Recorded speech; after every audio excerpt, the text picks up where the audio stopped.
Salutations, internet thing, multi-monitor Mike back again here to talk about some arcade stuff. My voice has returned to 150% rich, creamery, buttery goodness, but while watching my second ever arcade recall, you know, the one with Killer Instinct I think it was, I realized I left out a big part of it, and it was that simple, iconic sound you would hear when you're getting your combo on and your opponent stops you dead in your tracks after your 54th hit. Say what you will about Killer Instinct's popularity, but I was there, man, and it was almost too popular.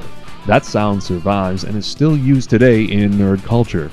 But wait, they made a second game, and I have yet to fill my sequel quota, so let's get to it. Developed by Rare, licensed by Nintendo, and manufactured by Midway, the Triforce makes its appearance again in reality to bring us this sequel. After all the hype and madness of crowds in the arcades over Killer Instinct, I figured if there was a sequel, it would only get crazier. Maybe I missed the release or something, but one day I'm walking through an arcade to see this game pushed modestly to the side, and I'm thinking, wait, there's a second Killer Instinct? And there's no line out the door? Seriously, it was just there, next to an old Ninja Turtles arcade cabinet. Yeah, kinda anticlimactic after all I've said about the Killer Instinct craze.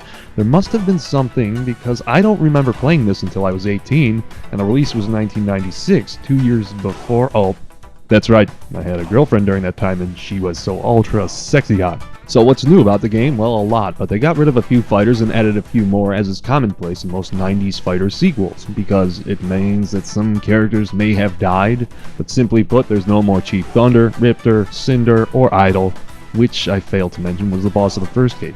In their places are Maya, Tusk, Kim Woo, and Gargos, the new end boss. It's time for a speedy story recap time! Idol's death from the first game sets off Time Warp and sends some fighters from the first game back 2,000 years in the past and releasing Gargos and the Demon Lord upon the world. This is a storyline, not just a tournament with surprise money like the first game was. So I find this game, and I may not have been a virgin anymore, but they ramped up the levels on the hot chicks. Sure, their jugs weren't bouncing around all obvious like some other games, well, except maybe Maya's, and they were still pretty much well covered, except maybe Maya's. Also, they weren't displaying a very visible thong or anything, well, except maybe Orchid. I guess I could include a sex joke about Kim Woo here, but her character is only 17, you pervert. But hey, plastic-looking computer hot chicks licensed by Nintendo, just the thought of it gives me boners. Yeah, I had an unhealthy attachment to art and video games. It's not like I ever knocked over an arcade cabinet, whipped it out in public, and proceeded to... As we all know, that would hurt like hell. Although if you were to administer the aforementioned frozen sock in such a way that cut, I gotta admit, these stories I tell on these little recalls are weight lifted off my shoulders every time. Every episode of stuff I would hide and tell no one because I was fear of being shunned even more when I was younger. Now it's all out in the open, hopefully entertaining you, and I feel better. Killer Instinct 2. That's what I was talking about.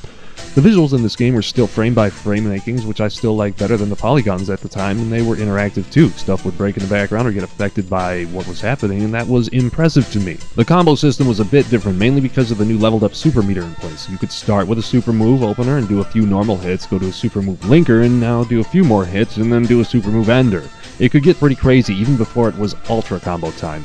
Due to my lack of having a consistent arcade to play this game, I'll have to admit to owning Killer Instinct Gold on my Nintendo 64.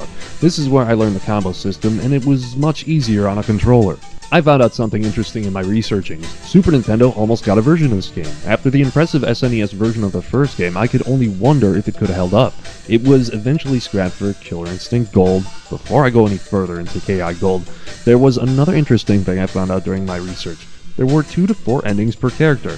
If you killed a character, you know, with one of those little-known Killer Instinct fatalities, that had a part in your character's ending, it would affect this. That's awesome, considering the endings in fighters these days are just beat the game, here's an ending. So the N64 version, which was the closest thing to a home version of this game, and the only one that I know of, it was good enough. It was not the arcade. I don't like the conversion of the backgrounds to polygons. There was also the deletion of almost all the full motion video, but the N64 capabilities were overhyped from the start, so it was no wonder it couldn't give us a perfect arcade clone. It couldn't. It can't. It just wasn't that doable. Stop looking at me like that. Should you play this game if you see it? Well, it's visually amazing, even if you suck. The music is great as well. I'm not gonna say who, but a very credible source told me that you may see a third Killer Instinct in the future, and there may already be some progress done on it. I bet it's gonna be a next-generation Xbox release title. I am psychic, yes? I hope I'm right. Not because I want the game, I just love predicting the future. But I do want the game. Arcade Pass, let's make it last.